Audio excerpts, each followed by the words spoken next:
Sure. All right. So yeah, let's talk about conflict resolution. And I know I can share this present. So it takes a few seconds. Sorry about that. I could have done it while I was talking.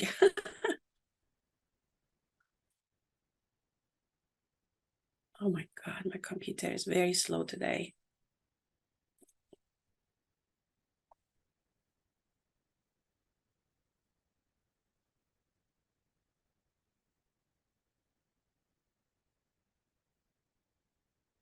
Okay. Conflict resolution. And what is the definition of conflict? Um, like I mentioned, I am working on a conflict with a very dear friend, and there was a word that came up in this whole discussion that we had, and the word was betray. And there was a huge gap between how I define betray and how she defines betray. And that's why I want us to think about the way that we use words in our conversations, even daily conversations. And that's why I wanted to start with the definition of conflict. Because, for example, the word betray, to me, it had a very literal meaning of, it was heavy. It had a lot of negative connotation with it, that like betray is when I intentionally hurt someone else. Even if it's unintentional, I'm hurting someone else badly, in a way that like it's like not necessarily physically, but emotionally, I put that person in a very, very painful place. And then that brings me the definition, the understanding of like, how do I know if my action put the other person in a very painful place or not? How do I define how painful it was for her or not?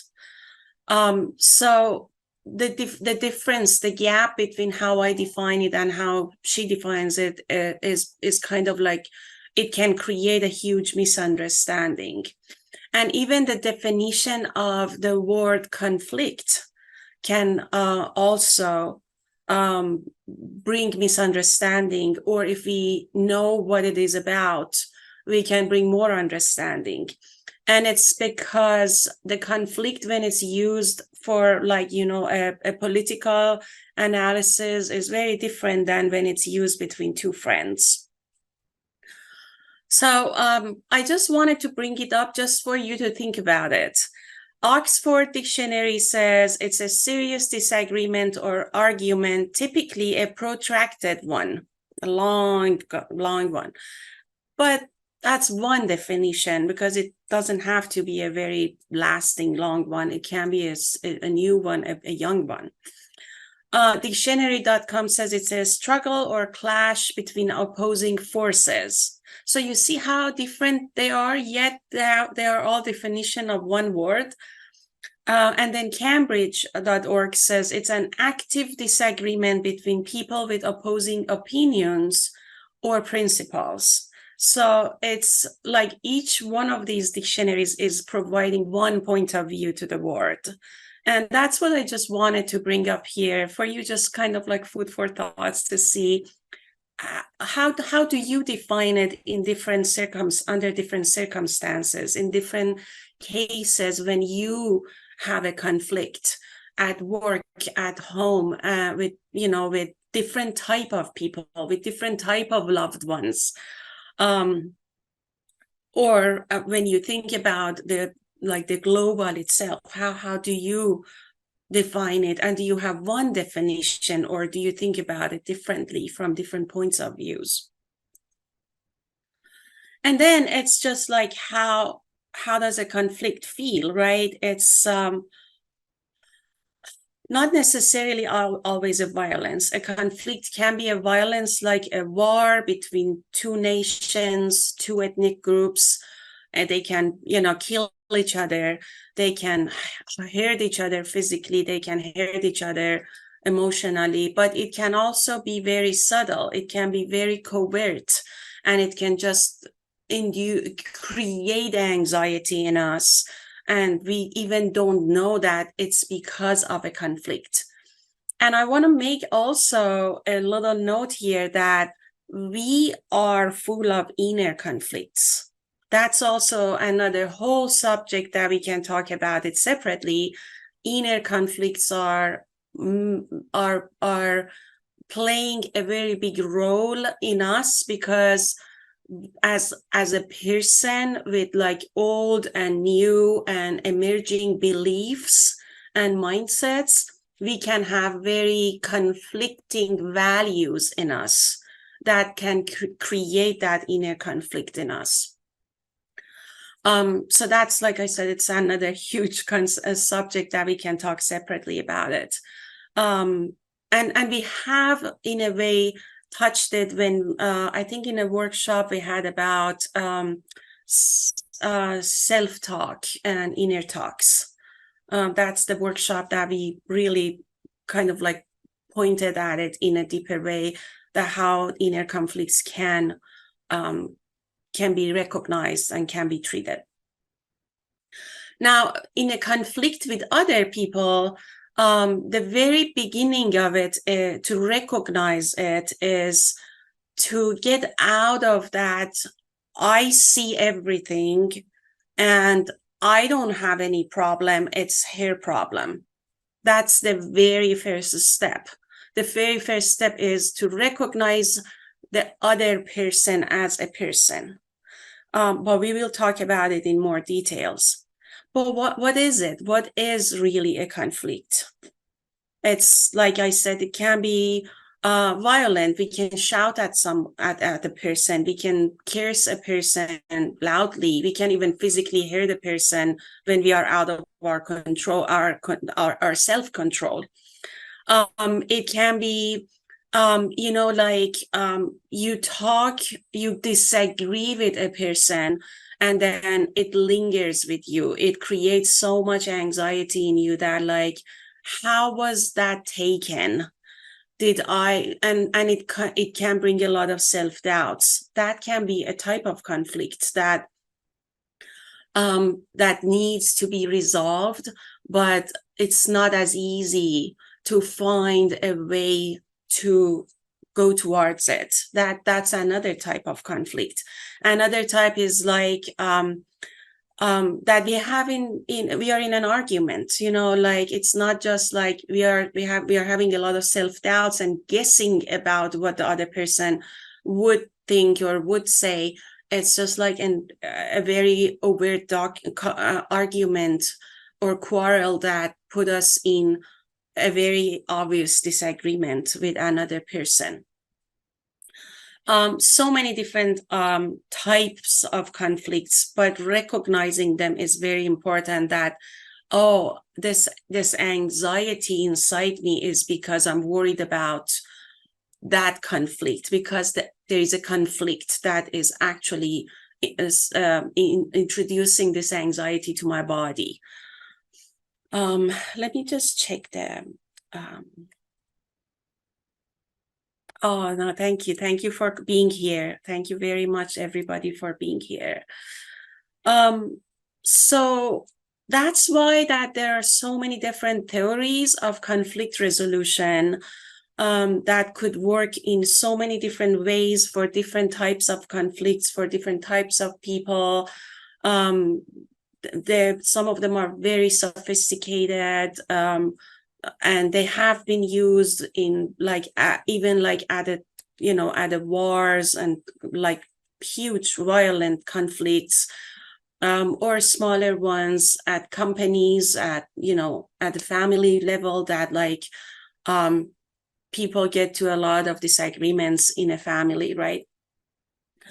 The Northern Central College defines conflict resolution is the process of ending a dispute and reaching an agreement that satisfies all parties involved.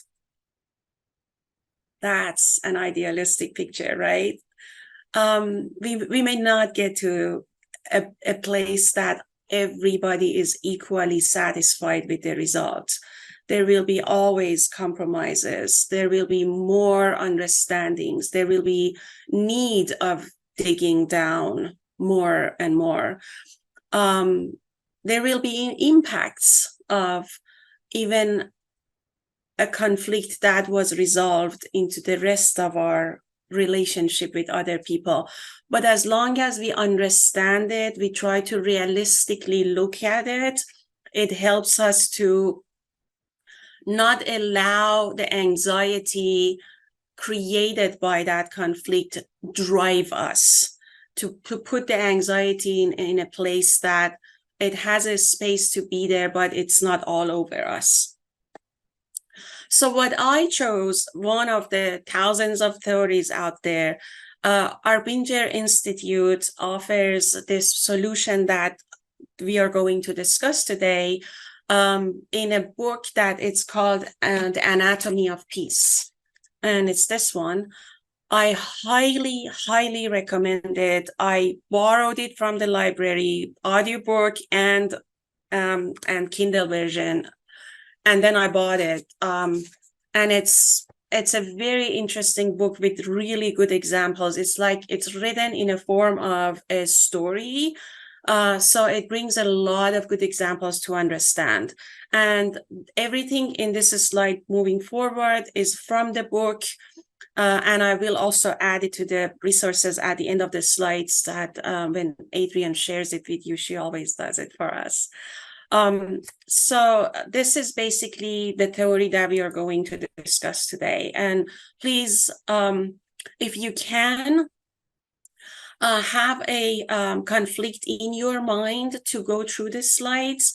And then if you have any questions, you can have it. And then at the end, when we stop recording, we can definitely discuss it if you feel comfortable. So in a conflict, what the very obvious thing is the behavior of the parties involved in a conflict. So you see that, you know, I'm upset or I'm disagreeing with you, and then it makes you upset and you disagree with me, or it might make you upset and you go to, you know, like to inward silence, but you are having a lot of thoughts, ruminating thoughts, like how do I want to answer her? But it's our behavior, basically, that is very obvious. The very first step is like our behavior. Now, within that behavior, what is the way of being? That's what Arbinger Institute calls it, the way of being. And the Arbinger Institute offers two ways of being. One is the heart at peace, and one is the heart at war. What does it mean? When my heart is at peace and I am in a conflict with you, I want to look for a conflict resolution because I see me and I see you as people. I see you as a person. But when my heart is at war, I am in a place that like I am right and the other person doesn't understand it, the other party doesn't get it, and they need to change. I have no problem. That's where my heart is at war. So even, you know, like, let's say, this book, the example is especially on the conflict between Israel and Palestine. So you talk to people from Palestine, some of them, if their heart is at peace, they are like, we are looking for a resolution. Some of them that are, their heart is at war, and their hearts are at war. They are like, Israel is bad, Israel should be gone. And then you talk to Israeli people and they do the same thing. The ones who have the heart at peace are, well, let's find a resolution that, and I'm not talking about governments, I'm only talking about people here. And I know this is a very sensitive subject, and I'm taking a big risk talking about it. And I have friends from both sides, and I love them very much. But you talk to an Israeli person, and if her heart is at peace, they are like, let's find a resolution for this land to be for all of us, to live peacefully. What can we do? What have we done to Palestinian people? What have Palestinian people done to us? How can we come with a solution for that? But a person who his heart is at war would say, we should just eliminate the Palestinian. This is our land. We have done everything here. They are just nothing but trouble. So you see the difference when the way of being, the way of seeing other people. When my heart is at peace, I am just seeing another person with another point of view and with curiosity. But when my heart is at war, the curiosity goes away and it's all judgment. This person is this and this and this, therefore there should be this and this and this. And they all sound facts to me, but they are my assumptions. So my assumptions, they become facts to me when my heart is at war. The clarity goes away of this picture. I am not able to see the picture with clarity. And what happens when my heart is at war is I start doing things that kind of like try to hurt the other person or belittle the other party. What I see is the other party as an object, like inferior. I know better. I should do it. A lot of, like I said, all my assumptions become facts to me. And then I start grabbing allies for myself, grabbing people towards myself, making a group for myself who validate my point of view and who diminish the other point of view. They're like, yeah, you are right. They have no right to do this, right? And then the other party, the other person can actually sees you as the person who doesn't cooperate, who belittles them, who makes them feel like victims. And what they do is try to fight with you, try to defend themselves. So it's like the vicious loop, and it goes on and on. And they also try to grab people, make a group for themselves that validates their point of view. Now, this example can be in a house that, like, the father and the parents are arguing, and then what happens is, like, the father tries to get the children on his side and the mother tries to get the children on her side, and you see how the damage can go on and on a loop, without even trying to communicate to each other from person to person standpoint. But when our heart is at peace, then there is a sense, there is a desire that give us a choice to what to do. So if my heart is at peace, that means if I am in an argument with my partner, I want to look for a solution, a resolution, instead of just saying that my partner is wrong and has to change. This person has to change, or I can't live with this person, right? So there is a choice. I'm giving myself a choice to see that other person as a person. And there are two different ways here. I can honor myself, my sense, my desire, my choice, or I can betray my choice. And now that's the word for me, right? That gets me, the betraying. I'm learning betray has a, like any other word, has a spectrum of definitions. So in this case, I can self-betray, and I can dishonor the choice of seeing the other person as a person and see that person as an object, a person that, I'm not, I forget that that person also has thoughts, pains, desires, wants. That person is also a living creature. I forget that. And then what happens then? I slip to have a heart at war again. Very easy. If I honor my choice, then I stay with that heart at peace. But if I self-betray my choice, that desire of seeing the other person as a person, then I slip in the heart at war. And then what happens? So the Arbinger Institute says that there are 4 common categories that we could fall under when our heart is at war and we self-betrayed ourselves and we see the other party, the other person as an object. I'm going to go quickly and then come back here. So one is that when I feel I'm better than, the better than box. The other one is when I feel I deserve, the I deserve box. The one is I must be seen as a person who is loved, or I must be seen as a person who is very powerful. I must be seen as, right? And the last one, the last category is I'm worse than, I'm not enough.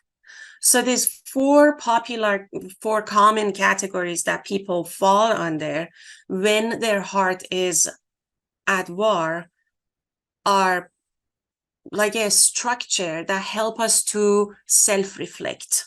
And that's the whole point. So I'm going to go back to the better than box. But please remember that the feelings here, if you feel that you are impatient, you are disdainful, you are indifferent, that feeling is correct, right? You have that feeling. So that feeling is valid. You are feeling it. You have that emotion in you at the moment. But it's the matter of not allowing that whole emotion become the driver, be sitting in the driver's seat.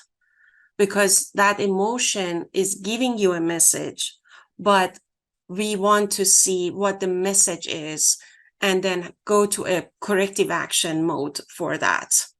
Not just blindly or superficially react to that emotion that happened. Why is that emotion coming up in me?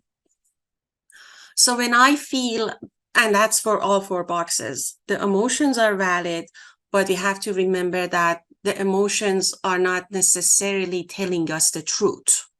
I want to see their message and then find the truth based on that message. So in that better than box, we view ourselves as a person who is superior to other people, who the self-righteousness, right? Like, I know better, I know it all, I got it, I figured everything out, and no one knows as much as you do, as I do. And of course, we feel impatient with other people, or we feel disdainful or indifferent in a way that we see others as objects, like they become smaller than us. And the way that we, like, they are false, they are wrong. And yes, I might be wrong, but not my entire being is wrong. I might have a mistake, but I see it as like that person is wrong. Therefore, black and white. Therefore, I'm not gonna give them any chance because they're wrong. They don't understand it. So it's kind of like a superior way of looking at other people. And the way that I look at the world is a place that makes me to feel always competing with others to show my superiority, to show my betterness. And it needs me because I know it all, because I figured it out. That's how we feel when we are in that better than box in a conflict. So let's hold on to it. Let's look at the other boxes and then bring it all together. And I'm not saying anything is bad or good. It's just when we are inside the box, we don't have the clarity to see the big picture. We blow things out of proportion. The I deserve box is basically the one that I feel like a victim. I wasn't treated well. I should have been treated better. Feel like when we feel resentment, when we feel like things were unfair to me, like they say, deprived, entitled, that like I feel entitled that I should have gotten the bonus. He should have gotten this gift for me. That's when we feel I deserve. And it's like, what happens? We see the world as a place that is not just, is not treating us well. We feel like a victim. This is one way of feeling like a victim, which might not feel like it, but this is one way of feeling like a victim. And we see others as who are not appreciating us, who are ungrateful, who are mistreating us, and who don't get it. He doesn't get how wonderful I am to him. He just doesn't get it. That's where I stay in this box. When I go to the must be seen as, that's where I get myself with the image, the persona that I want to put out there. So it's like, even if I have to fake it, I want to create an image, and I want that image to be untouched. So for a person who always wants to put a face of, powerful, that's whatever that person does to be seen as powerful. So they don't want to show any vulnerability. Therefore, they may not have ability to be intimate with others, to be close to others, because they don't want to show their vulnerability. The person who wants to be always shown as a kind person, as the most mature person, as, like not giving ourselves any choice or opportunity to be actually to make mistake. That's where it dominates us. That's where we want to keep that picture. Oh, I always want to do something to be loved. Therefore, I'm always anxious that, did I do something that I'm not loved? Did I do something that I don't look powerful? Did I do something that I look like a poor person?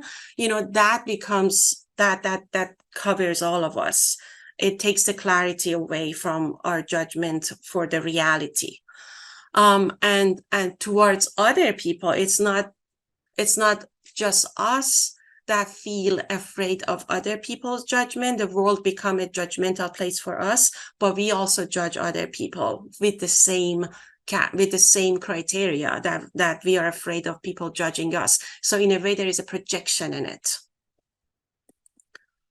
And then the worse than box is basically, I'm not good enough. I am, I'm broken. I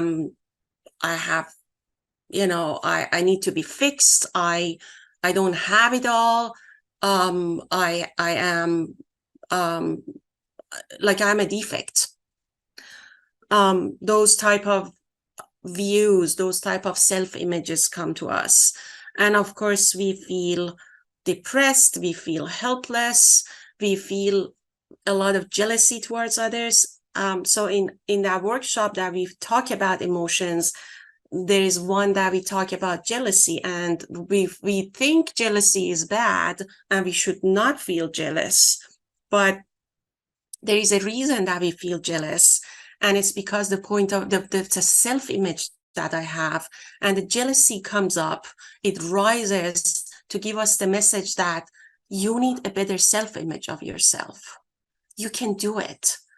Others are not better than you. You are judging yourself. You're judging others. You are miscalculating your own value and others' value. Basically, you are calculating your own value and your others' value. It's not possible to do it. We cannot calculate a person's value, neither ours nor others, because we all have values. We all have non-negotiable values. There is no question in that.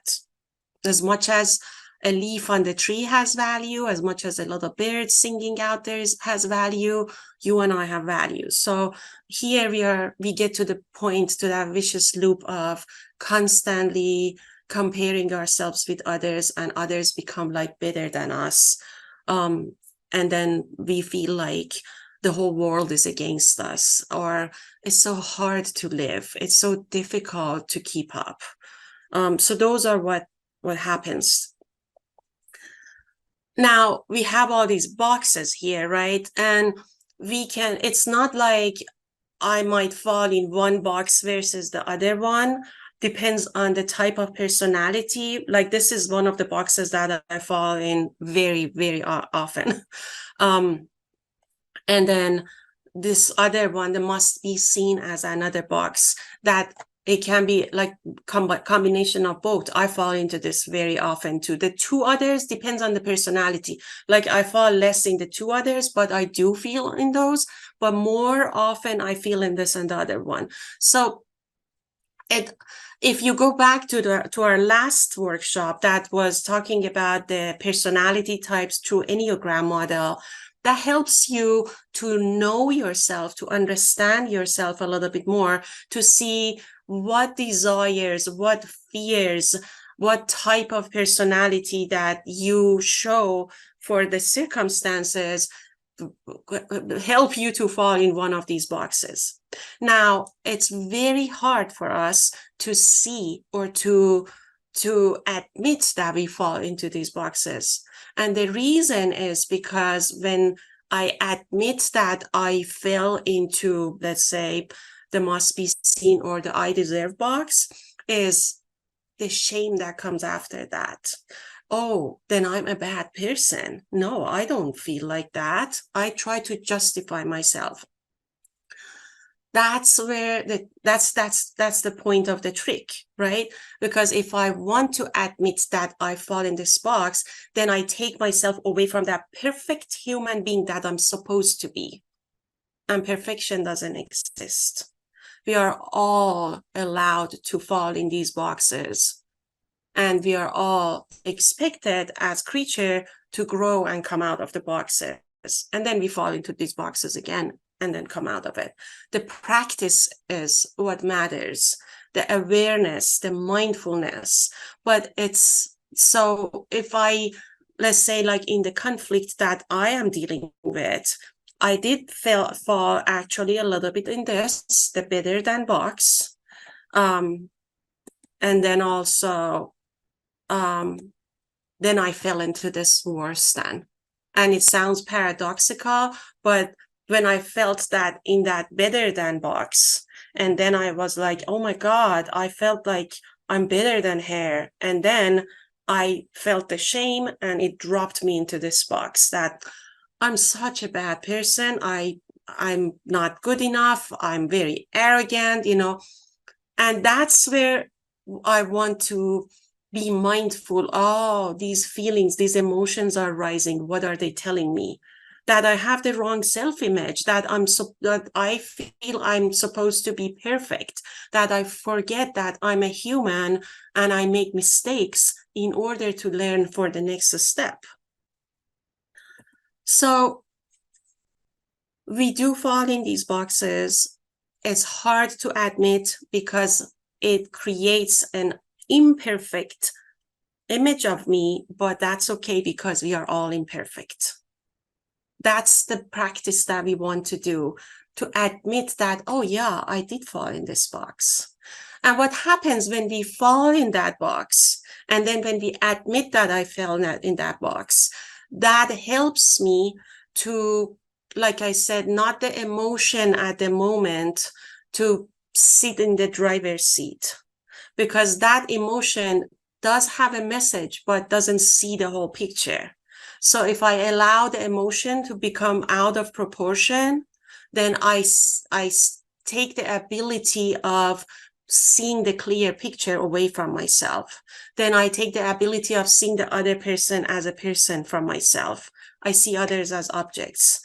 And then it blows everything out of the proportion. I feel the world is ending, perhaps because I feel like this other person just doesn't understand it. I know it, it in any form of those 4 boxes and a combination of those that we fall under.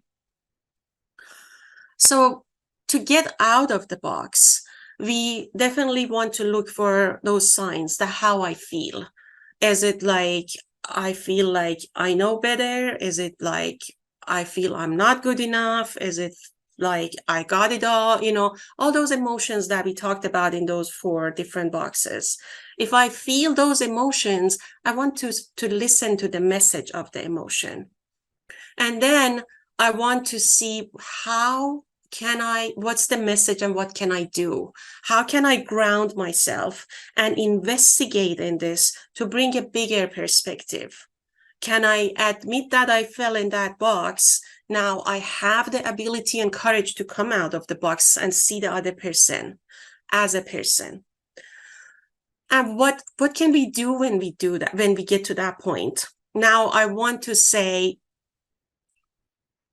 what is the pain of that other person? What are the talents of that other person? Or the pains that that other person is experiencing? Am I contributing to it? And any of these questions, we have to be careful that when the emotions rise, you might feel guilty. Oh, am I contributing to that? And you want to make sure that you self-regulate so the guilty feeling doesn't take over. You keep the guilty feeling there, but in the right place, not all over. That's self-regulation, right? How, if I have been, or if I did contribute to it, to that pain, can I do something about it? If I didn't, but that person has a pain, is there any way that I can see things differently to create a cooperative environment rather than fighting, to see the abilities and capabilities of that other person? So I may get to a conflict with a person who might be, like one of the, not everybody is like that, but one of the behavior that a person with ADHD could show is being very unorganized. Opening the cabinet, leaving it alone. It's like everything on the countertop. Clothes are all on the floor. And that can be a conflict in a house with your partner, with your roommate, with your child, with anybody, right? I can either say you are an idiot, lazy person that doesn't respect me and doesn't want to do it, to see that person as an object, or I can see the capabilities of the person and come up with a different solution to communicate with that person in a way that, well, maybe this person is actually not lazy, but it's the wiring of this person's brain that doesn't allow him or her to remember to close the cabinet. That it can be that easy because we all have different wirings of our brains. So instead of judging other people, seeing the other person and trying to communicate to bring a cooperation, a solution. That's how we can get out of the box, and we can stay out of the box with just practice, practice, practice, practice. Self-compassion. When we fall into the box, it's just us being human, because this whole body and mind and spirit that is sitting here talking to you is full of little and big traumas, and we all have it. And even if it didn't happen in my lifetime, it has happened in my ancestors, and the intergenerational trauma is a very real thing. So we all have so many triggers that we are not even familiar with. So this person can do something that triggers me. I fall in the box. There is a conflict. What can I do now? Can I find a resolution? Can I come out of the box and communicate in a way that I'm a person, you are a person, let's see what we can do. A problem solving solution or orientation towards a relationship, rather than, no, just there is no way for this. And yeah, we may get to a point that we want to set our boundaries with other people, resize our relationships, stop a relationship.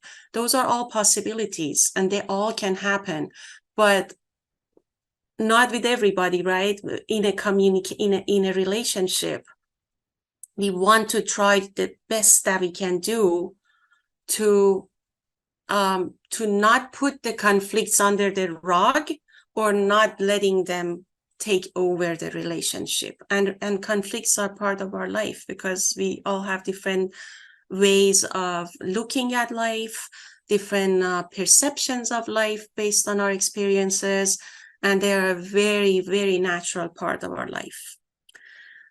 So yeah, that's all I had for conflict resolution.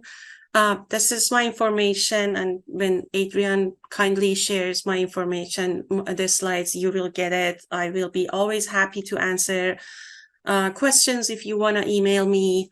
And I do offer one-on-one coaching on any of these topics that we've been talking about. I do highly recommend that if you can go back and watch the emotional awareness workshop that we had, the self-talk, I think it was self-talk, the title of it. Those can be helpful. And then when the last one, when the Enneagram personality types are ready, just to get a lot more to do the self-exploration, to know yourself better, to see where you fall, when you fall in the box, and how you can come out of the box. So I'm gonna stop sharing unless and I can bring it back, but that way I can see more of you. This is a good time to stop recording, right? Sure, thank you. Okay.